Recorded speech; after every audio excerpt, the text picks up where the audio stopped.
2021 சார்பட்டா பரம்பரை திரைப்படத்திற்காக கைவிருதினை பெற்றவர் இவர். 2022 நட்சத்திரங்கள் நகர்கிறது திரைப்படத்திற்காக பரிந்துரைக்கப்பட்டவர். இந்த ஆண்டு பைசன் திரைப்படத்திற்காக இவ்விருதினை பெறுபவர் ஏகன் ஏகாம்பரம். இவருக்கு பதிலாக கோ டிசைனர் விஜயலட்சுமி அவர்கள் இவ்விருதினை பெற்றுக்கொள்ள அன்புடன் மேடைக்கு அழைக்கிறோம்.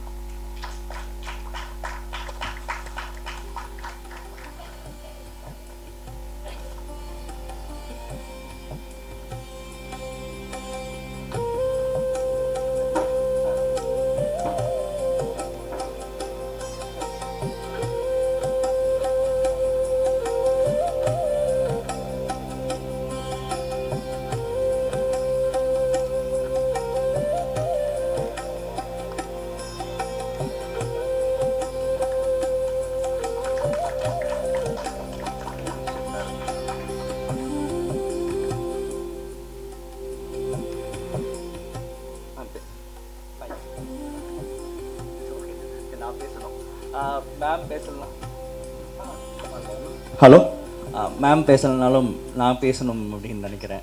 ஏன்னா ஆக்சுவலாக ஏகன் ஏகாம்பரம் சார் எனக்கு கால் பண்ணிவிட்டு இந்த மாதிரி பின் ஒன் சார் அப்படின்னு சொன்னேன். Is very happy. இப்போ கேட்டார், நான் உண்மையாக நல்லாவா பண்ணியிருந்தேன் அப்படின்னு கேட்டார். நல்லா பண்ணலாம் சார் அவார்டு கொடுத்தோம் அப்படின்னு நான் சொன்னேன். பிகாஸ் அவர் நிறைய ஃபஸ்ட்ரேஷனாக நிறைய விஷயம் சொன்னார். ஸோ எனக்கு நான் இங்கே பிகாஸ் அவருக்கு எனக்கு நிறைய ஒரு பழக்கம் இருக்குது. ஏன்னா 2020 is actually is second award. 2021 Sarpatta பரம்பரைக்காக எங்கிட்ட அவர் விருது வாங்கியிருந்தார். அப்போ நாங்கள் வீடாக தேடி போய் அவார்டு கொடுத்துட்டு இருந்தோம். ஸோ அப்போ அவர் கேட்கும்போது சார் உண்மையாக நல்லா தான் சார் பண்ணியிருந்தீங்க அப்படின்னு சொன்னேன். அப்போது சில ஃப்ரஸ்ட்ரேஷன் இந்த இடத்துல நான் ஏன் இதை நான் இங்கே சொல்கிறேன்னா, எனக்கு வரதை உங்ககிட்டையும் வெளிப்படுத்தணும் அப்படின்றதுக்காக தான். ஏன்னா ஆக்சுவலாக யாருமே எடுத்துகிட்டு போகிறதில்ல. ஒரு மேடத்துக்கு முன் அது சொல்கிறது நல்லதுன்னு நான் நினைக்கிறேன். என்ன சொன்னார்னா, சார் எங்கே சார் அவார்டுன்றது எப்படியோ கொடுக்குறாங்க சார் அப்படின்ற ஒரு ஃப்ரஸ்ட்ரேஷனாகவே பேசினார். பேசிவிட்டு நான் இப்போ இங்கே ஒர்க் பண்ணுறதில்ல சார், நான் ஹைதராபாத் போயிட்டேன்ட்டார். சார் என்ன சார் சொன்னேன். ஆமாங்க சார், எனக்கு பெருசாக உடன்பாடு இல்லை அப்படின்ட்டார். எனக்கு எங்கே வருத்தம் வந்ததுன்னா, ஒரு கலைஞன் ஒரு இடத்துல கஷ்டப்பட்டு உழைக்கிறான், அவன் உழைப்புக்கான அங்கீகாரம் இல்லைன்னும் போது அவனை அது எந்த அளவு கொண்டு போய் வேறு இடத்துல மாற்றுதுன்றதை நம்ம எல்லாருமே புரிஞ்சுக்கணும் அப்படின்றதுக்காக தான் இந்த கருத்தை இங்கே நான் பதிவிடுறேன்.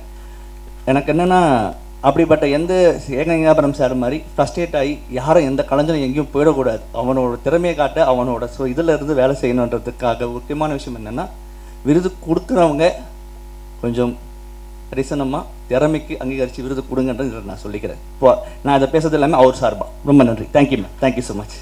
தேங்க்யூ. நன்றி. அவார்ட்ஸ் ஸோ சார் சொல்லியிருப்பாரு. உண்மையாக நீங்கள் சொன்னது எல்லாமே ரொம்ப வேல்யூபுளான வேர்ட்ஸ். ஸோ அவருடைய ஹார்ட் ஒர்க்கால் தான் இந்த அவார்ட் கிடச்சிருக்கு ரியலாகவே. ஸோ அந்தளவுக்கு அவர் ஹார்ட் ஒர்க் பண்ணியிருக்காரு. எப்போவுமே பண்ணிகிட்டே இருப்பார். Thank you ma'am. Thank you so much. Thank you.